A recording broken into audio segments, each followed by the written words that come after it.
da Renovação Carismática Católica já fazem uns 22 anos, mais ou menos, né? Alguns momentos espiritualmente falando um pouco melhor e outros um pouco pior.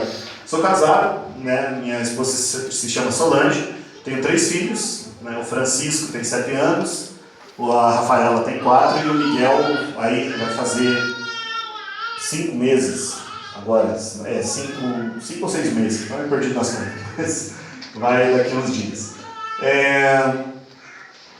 Quero falar para vocês que é com muita alegria que eu venho aqui, né? É com muita alegria que a gente vem anunciar o Evangelho onde o Senhor nos chama. E agradecer muito, primeiramente, a questão do convite, né, que foi feito para que nessa quarta novena, em honra a São Jorge, nós possamos meditar sobre alguns temas que, inclusive, as leituras hoje nos trazem esses temas, que é o tema da fé, a conversão e a salvação em Jesus. É Jesus Salvador, fé e conversão. E quando nós falamos disso, eu quero aqui partilhar com vocês algumas coisas. Quando nós falamos desse tema, gente, Jesus Salvador, vocês estão vindo numa sequência de temas, aí que é uma forma bem didática, bem organizada de nós assim estruturarmos a nossa fé. Eu sei que vocês estão acompanhando, que já foi falado para vocês sobre o amor de Deus, que já foi falado para vocês sobre o pecado, e hoje nós vamos falar para vocês sobre o senhorio, sobre a salvação em Jesus, também sobre a fé e sobre a conversão. Meus irmãos, quando nós falamos que Jesus ele é o nosso Salvador, a palavra de Deus ela vai trazer lá no livro dos Atos dos Apóstolos, no capítulo 4, no versículo 12, a palavra de Deus ela nos diz assim, que quando Pedro ele estava falando para o povo, que os discípulos no começo do cristianismo, Pedro, Paulo, eles faziam muitos milagres, né? Deus realizava por meio deles muitos milagres grandiosos. E um dos milagres que eles fizeram, que está ali no comecinho do livro dos Atos dos Apóstolos, um dos milagres que é narrado é o milagre de um homem, né? Um coxo que estava sentado à porta do templo e tinha uma enfermidade há 38 anos. 38 anos. Imagine ficar com uma doença há 38 anos. E uma vez que Pedro estava passando por ali, ele estava pedindo esmola para Pedro, e Pedro falou assim, que ouro e prata eles não tinham, mas aquilo que tinham eles iriam dar. Ele falou, em nome de Jesus Cristo, levanta-te e anda. E aquele homem paralisado, ele se levantou, né? Ele se levantou e foi glorificando ao Senhor. E no capítulo 4 do livro dos Atos dos Apóstolos também nos narra, né, os fariseus, eles chamam os discípulos para prestar explicação por que eles estavam fazendo aqueles milagres. E aí os discípulos vão dizer assim, esses milagres que nós fazemos, nós os realizamos em nome de Jesus. E aí São Pedro vai dizer uma coisa, né? São Pedro é o primeiro papa da nossa igreja, da Igreja Católica. São Pedro vai dizer assim, que não existe nenhum outro nome debaixo do céu pelo qual nós devemos ser salvos, a não ser o nome de Jesus. Vou repetir essa palavra. Não existe nenhum outro nome debaixo do céu pelo qual nós devemos ser salvos, a não ser o nome de Jesus. Meus irmãos, Jesus, ele é o único Salvador que Deus mandou a essa terra. O único Salvador. O que ocorreu ao longo da história da salvação? E aqui eu sei que vocês já meditaram alguns temas, né, esses dias. Eu sei que vocês já meditaram alguns temas esses dias, mas o que ocorreu na história da salvação? Quando Deus criou o ser humano, e isso está narrado para nós lá no livro do Gênesis, e eu acredito que vocês já meditaram talvez essa passagem, né? Quando se falou do amor de Deus, talvez. Lá no livro do Gênesis, quando Deus criou o ser humano, Deus criou o ser humano porque para que o ser humano pudesse viver junto de Deus. Deus, na sua infinita bondade, no seu extravasar de amor, né? Deus, um ser que, como diz lá em 1 João 4, Deus é amor. E Deus, nesse amor grande que Ele tem, Ele criou o ser humano. Mas por que Deus criou o ser humano? Deus criou o ser humano para que o ser humano pudesse ficar junto de Deus. E é aí, no caso, que Deus quer a nossa felicidade. Por que nós só seremos felizes plenamente quando estivermos juntos de Deus? E Deus cria o ser humano nesse ato de amor. Mas, quando Deus cria o ser humano, o que acontece? Acontece que um grupo de anjos, né, que se tornam rebeldes contra Deus. Padre Léo dizia assim, né, que o momento, ele tinha certeza que o momento em que Satanás se revoltou contra Deus foi no momento em que Deus criou o ser humano. Que aí ele se revoltou, ele se rebelou contra Deus. E quando Satanás se rebela contra Deus, e ele vai ser precipitado na terra, né? Ele era um anjo de Deus, e ele acaba sendo precipitado na terra, seduz 1/3 dos anjos do céu, e aí eles se tornam, no caso, inimigos, inimigos de tudo aquilo que Deus faz. Eles não são propriamente, eles são inimigos de Deus sim, mas eles sabem, né, os demônios infelizmente eles sabem que eles não podem lutar contra Deus, porque se eles lutarem contra Deus eles perdem. Então com quem que eles foram fazer luta? O livro do Apocalipse diz, foram fazer luta contra a descendência da mulher, né, contra a mulher e a sua descendência, ou seja, para nós igreja, né, filhos de Maria, foi que o inimigo veio fazer luta. E o inimigo ele veio justamente tentando o ser humano, a tal ponto que lá ainda no paraíso, o que aconteceu? O demônio ele conseguiu fazer com que o homem e a mulher pecassem. E pecando eles se separaram de Deus. Eles viviam uma harmonia muito grande com Deus. O livro dos Gênesis, ele nos diz assim, que o ser humano, quando Adão e Eva escutaram, veja a intimidade que eles tinham com Deus, está lá em Gênesis 3, quando eles escutaram os passos de Deus no paraíso, escutava Deus andando, eles viam Deus andando, e eles escutaram o passo de Deus no paraíso, mas como eles tinham pecado, eles ficaram com vergonha,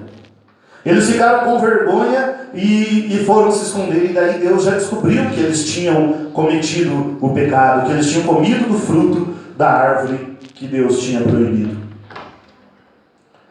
E aí o que aconteceu? O homem ele acabou se separando de Deus por meio do pecado, né? A tentação, gente, ela não é pecado. Quando nós somos tentados a fazer um pecado, a tentação ela não é pecado, né? Por exemplo, eu fiquei bravo com aquela pessoa, né? Queria dar um soco na fuça dele, né? Mas eu me segurei, né? Eu tive a raiva, mas eu me segurei. Eu não cometi o pecado da agressão, eu não cometi, né? Mas o que é o pecado? É quando eu obedeço à tentação, é quando eu cedo à tentação, é aí que ocorre o pecado. Jesus foi tentado, foi ou não foi? Mas Jesus não pecou, né? Jesus nunca pecou. Então, mas o que o pecado fez? O homem estava numa intimidade muito grande com Deus, e quando ocorre o pecado, o homem ele acaba se separando de Deus por meio do pecado, se separando da intimidade de Deus, se separando daquela proximidade que ele tinha de Deus. Mas é tão interessante a palavra de Deus, porque logo que o ser humano ele cai no pecado, o que ocorre? Ocorre que Deus faz uma promessa ao ser humano. Ainda no Jardim do Éden, Deus diz a mulher e a serpente, a Eva e a serpente dessa forma, diz a serpente assim, porém inimizade entre ti e a mulher. Porém, entre a tua descendência, a serpente, e a descendência da mulher, a dela te esmagará a cabeça, e tu lhe ferirás o calcanhar. E quem é essa descendência da mulher, primeiramente? Essa descendência da mulher, primeiramente, é Maria. É Jesus, desculpe. Jesus é essa descendência da mulher, e Maria é essa mulher. Maria, ela é a nova Eva, que é passada para nós. A mãe da humanidade nova, nascida do sacrifício de Cristo. E no Antigo Testamento as pessoas, gente, elas faziam de tudo para tentar se reaproximar de Deus. Elas faziam de tudo para tentar essa proximidade com Deus. Tanto que Deus vai instituir com as pessoas, quando o povo escolhido de Deus estava lá no Egito, na noite da Páscoa. A primeira Páscoa que teve foi aquela Páscoa em que, antes da 10ª praga do Egito, que o povo de Israel estava no Egito, e quando ele estava no Egito, Deus foi mandando vários sinais para o faraó para libertar o seu povo, até que, durante o último sinal, Deus pediu assim, para que as pessoas elas imolassem, e aqui é a celebração da Páscoa. Antes da 10ª praga veio a celebração da Páscoa. Que as famílias imolassem um cordeiro de 1 ano, que fosse macho, sem defeito, e que o consumissem inteiramente. Se a família fosse pequena para consumir aquele cordeiro, que chamasse uma outra família vizinha, que pegasse o sangue, eles tinham que tomar o sangue do cordeiro, que eles pegassem também aquele sangue, que eles aspergissem as ombreiras das portas, que para nós aí a gente chama de caixaria hoje, né? Que eles pintassem a ombreira, passassem sangue nas portas, para que quando o anjo do Senhor passasse por ali à noite e ele visse o sangue, ele não mataria os primogênitos daquela casa.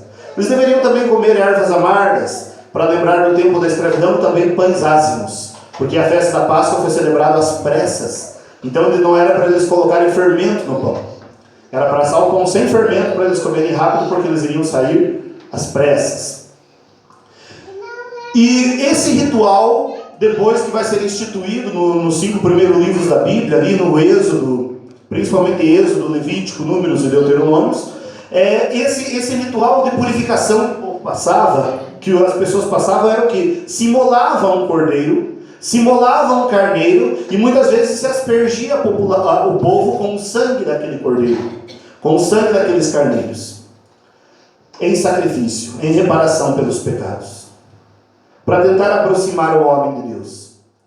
Mas isso, gente, esse sacrifício dos animais não era o bastante para Deus, não era talvez o bastante para que as pessoas tivessem uma unidade plena com o Senhor. Não era o bastante. Então o que Deus vai fazer? Deus vai mandar o seu próprio Filho. Deus vai mandar o seu próprio Filho para quê? Para que por meio da morte do seu Filho nós tivéssemos novamente aquela unidade que foi rompida com Deus no pecado, ela voltasse novamente por meio da morte de Jesus. É por isso que João Batista, quando avistou Jesus, João Batista disse: eis o Cordeiro de Deus, aquele que tira o pecado do mundo. Por que João Batista usou essa expressão, eis o Cordeiro de Deus? Porque ele estava se referindo ao Cordeiro Pascal, ao Cordeiro da Páscoa, aquele Cordeiro lá que foi sacrificado primeiramente para a remissão dos pecados, para que aquele povo fosse salvo. Então é por isso que João Batista diz: eis o Cordeiro de Deus. E esse Cordeiro, ele precisava ser santo, imaculado, sem defeito, assim como era o Cordeiro Pascal.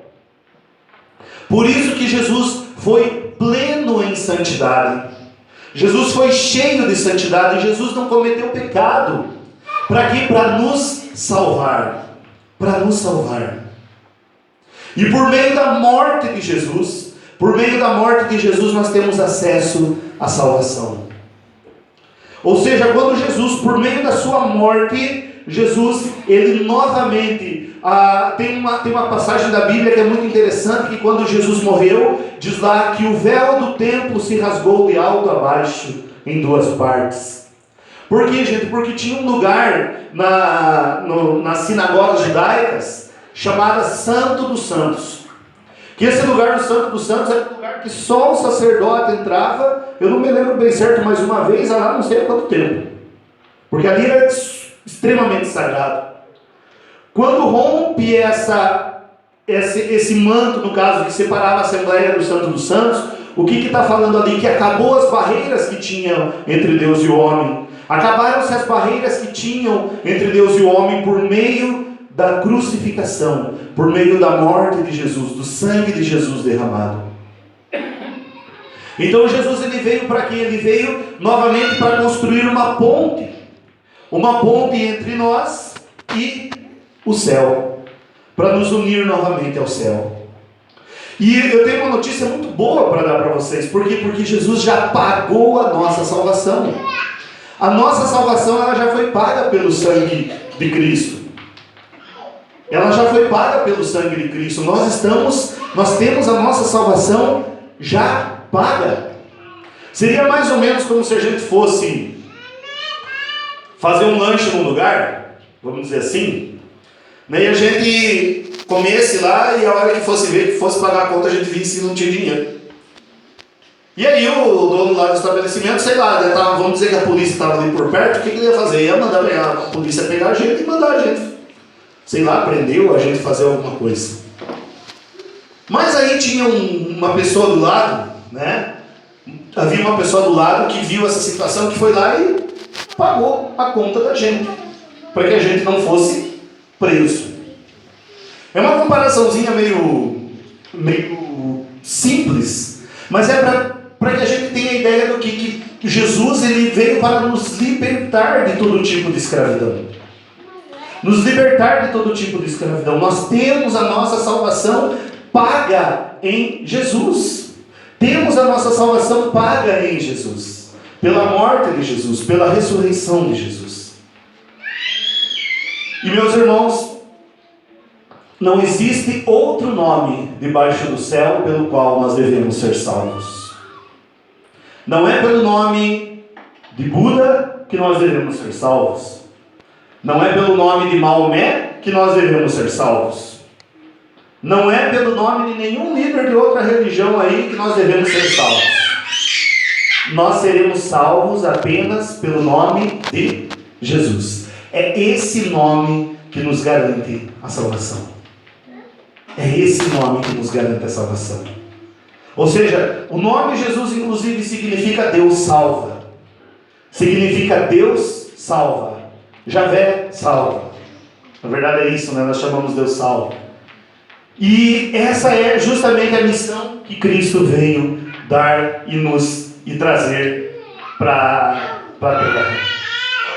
O Evangelho de São João, capítulo 3, versículo 16 e 17, nos diz assim: com efeito, de tal modo Deus amou o mundo, que entregou o seu Filho único, para que o mundo não pereça, mas para que o mundo seja salvo com ele. Com efeito, Deus não entregou o seu Filho ao mundo para condená-lo, mas para que o mundo seja salvo por meio dele. Ou seja, o que Deus quer da gente? Deus quer, gente, a nossa salvação. Deus quer a nossa salvação. Deus quer a tua salvação. Só que é assim, a salvação, gente, ela parte, claro, a iniciativa é totalmente de Deus. O que eu tenho que fazer para me salvar? Eu tenho que querer. Eu tenho que querer. É preciso eu querer me salvar. É preciso eu aceitar a salvação que Deus me dá. Tem gente que de vez em quando fala assim: de graça, né? De vez em quando, que for de graça, até injeção na testa vale. Gente, a salvação de Deus, ela é de graça. Ela é de graça. O que eu tenho que fazer? Eu tenho que querer. Se você ganhasse um prêmio na Mega Sena, vamos dizer assim, e você precisasse viajar, vamos falar, muitos quilômetros você precisasse viajar, Você viajaria para pegar esse prêmio? Sim ou não? Se você ganhasse um baita de um dinheirão na Mega Sena, quem ganha na Mega Sena geralmente se aposenta, né? Porque é muito dinheiro. Você viajaria, mas dissesse assim, ó, você para ganhar, receber esse prêmio, você tem que ir lá para uma cidade, muito longe. Você iria para essa cidade receber esse prêmio? Só receber o prêmio e voltar. Sim ou não? Sim. Sim, a gente iria. E por que a gente não faz assim com a salvação? Ou seja, Jesus Cristo, Ele... Gente, olhe, nós vamos celebrar daqui uns dias o sábado de aleluia, né, o sábado santo, a semana santa, tudo isso, estamos nos preparando na quaresma. No sábado santo tem um canto no início assim, da liturgia, que se chama Precônio Pascal. Eu acho o canto mais bonito que tem na igreja, para falar a verdade para vocês. E tem uma parte do Precônio Pascal que diz assim, ó, pecado de Adão, né? Ele diz assim, ó, feliz pecado de Adão. E é uma frase de Santo Agostinho isso. Ó, feliz pecado de Adão, que nos trouxe a graça de um tão grande Redentor. Né? Ou seja, aquilo que São Paulo diz, aonde abundou o pecado, superabundou a graça de Deus. Gente, nós nunca podemos dizer que nós não temos valor. Você nunca pode dizer, ou você nunca pode achar que você não tem valor, que você não serve para nada. Sabe o que você vale? Você vale o sangue de Deus. Você vale o sangue de Jesus. E gente, isso não é pouco. Não é pouco, é bastante. Ou seja, existe um Deus extremamente apaixonado que derramou seu sangue por mim para me salvar. O que eu tenho que fazer para me salvar? Eu tenho que correr atrás dessa salvação. Eu tenho que querer essa salvação. E aqui que nós entramos na parte da fé. Aqui que nós entramos na parte da fé. Ou seja, o que é a fé? Fé, gente, ela é muito mais, a fé, ela é muito mais do que simplesmente apenas um simples acreditar. É muito mais do que isso. A fé é algo mais profundo. A fé, gente, é o meio pelo qual a salvação chega até nós. Então, se eu acredito que Cristo morreu para me salvar, eu vou atrás dessa salvação. Eu quero correr atrás dessa salvação. A fé é a certeza de que Deus vai agir conforme as suas promessas, porque Deus é fiel. E gente, quando eu creio em Deus, eu não estou crendo em algo. Presta bem atenção nisso. Quando eu creio em Deus, eu não estou crendo em algo. Eu estou crendo em alguém. É diferente. Eu sei que, né, esse púlpito aqui, por exemplo, existe. Eu estou vendo que ele existe, né? Está aqui na minha frente. A fé não é isso, não é acreditar em alguma coisa, mas é eu acreditar em alguém, numa pessoa viva. E se eu acredito numa pessoa viva, que essa pessoa viva é Deus, o que eu tenho que fazer? Se eu acredito, se eu sei que ali está a fonte da minha vida, se ali está o caminho da salvação, o que eu vou fazer, gente? Muitas vezes, eu acreditando em Deus, eu obedeço aquilo que Deus faz. Por que Jesus disse assim, né? A gente está vendo a criançada aí na igreja, né? Que bom aos pais, parabéns aos pais por trazer as crianças para a igreja, tem que trazer mesmo, tá bom? Vejam o seguinte, por que a criança, gente, a criança acredita em tudo aquilo que o pai fala, o pai e a mãe falam. Se o pai e a mãe falar uma bobagem tremenda, a criança acredita. Claro que a gente não vai, como pai, não vamos falar isso para os nossos filhos, mas a criança acredita em tudo no pai e na mãe. Eu com os meus filhos, eu passei por essa experiência, né, de tentar experimentar a palavra de Deus por meio dos meus filhos. Por que Jesus disse isso? Que quem não tiver o coração de criança não entrará no reino dos céus.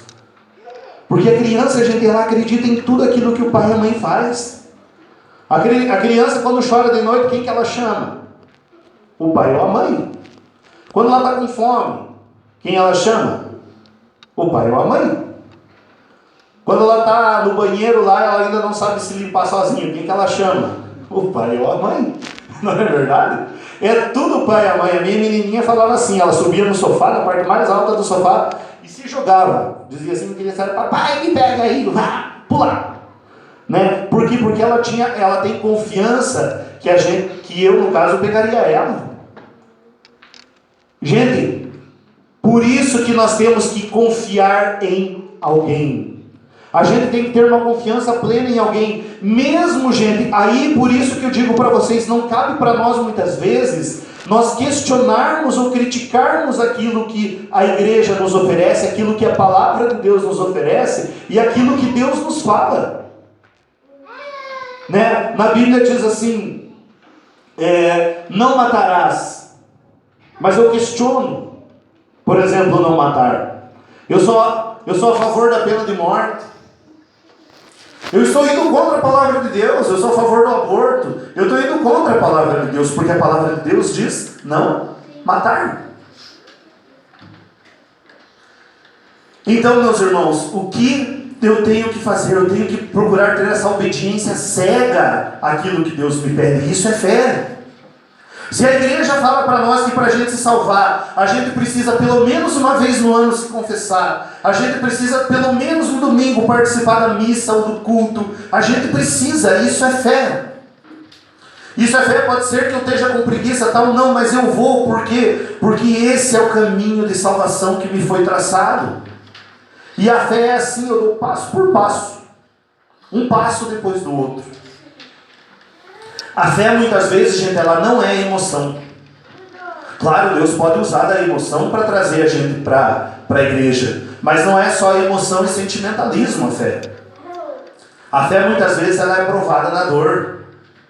Eu não lembro o nome do santo, se eu errar que me perdoe, mas se não me engano é São José Luís, santo mexicano, é um menino, não lembro quantos anos ele tinha. Ele participou de um movimento lá no México chamado Cristiada.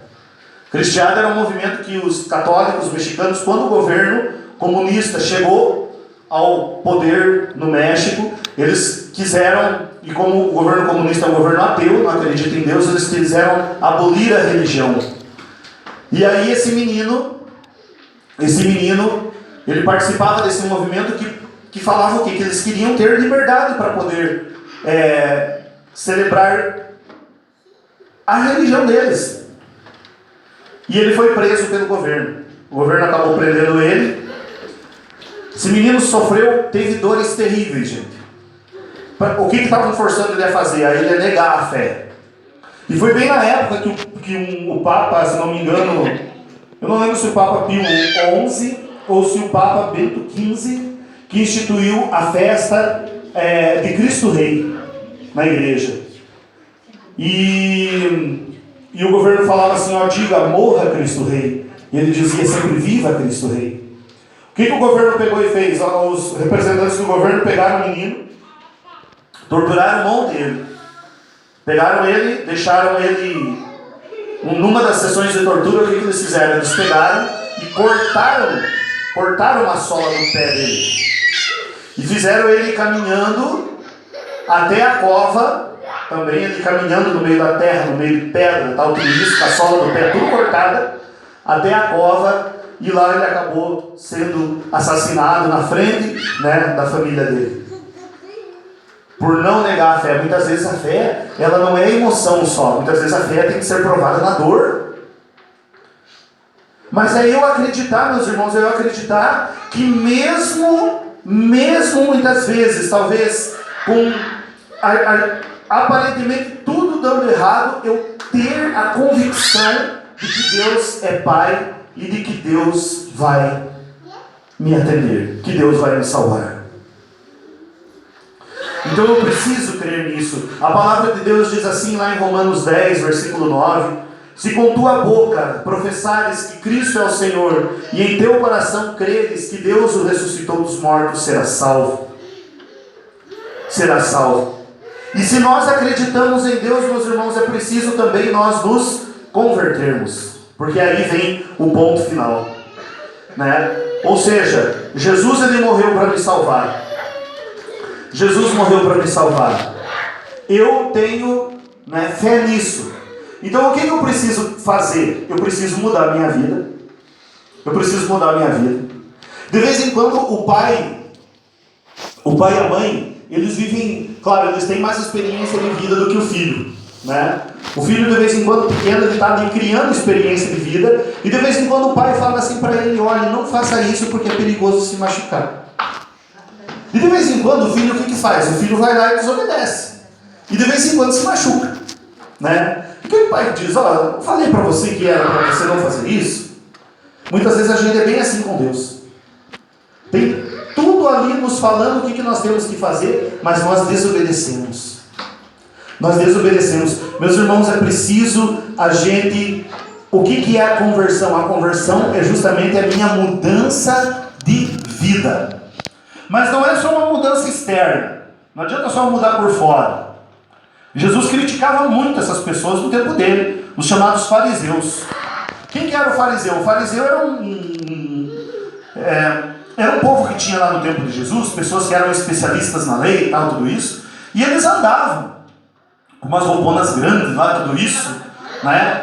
Tinha umas túnicas, andavam com uns bordadão aqui bonito, gente. Tinha até citações bíblicas escritas na barra, na orla, né, das túnicas deles, citações bíblicas.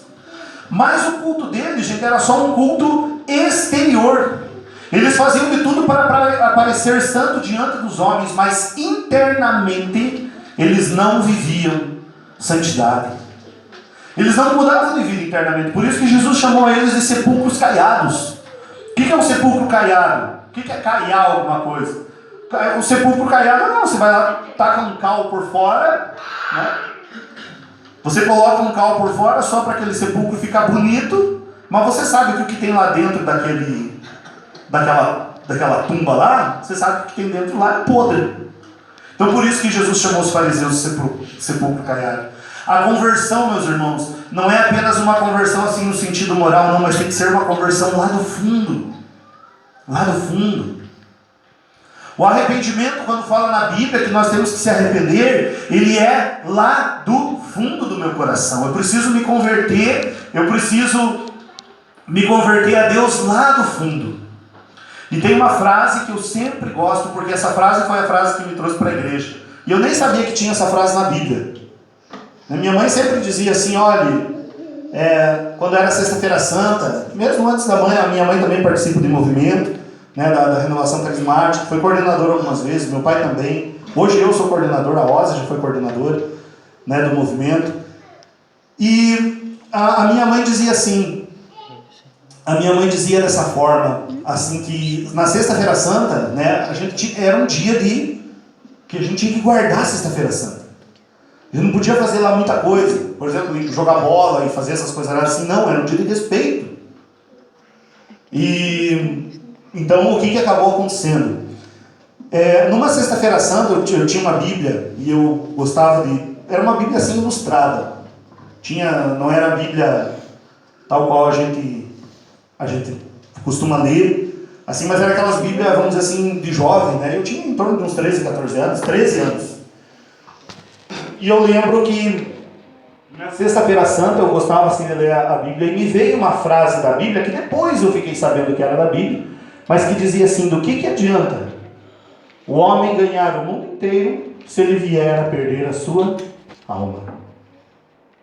E a pergunta que eu quero deixar para você: do que adianta a gente ganhar, a gente se encher de bens aqui, a gente trabalhar muitas vezes, né, como diz na Bíblia, né, de que adianta você se demorar no teu trabalho até o entardecer, se Deus dá os seus até durante o sono? Tem isso na Bíblia.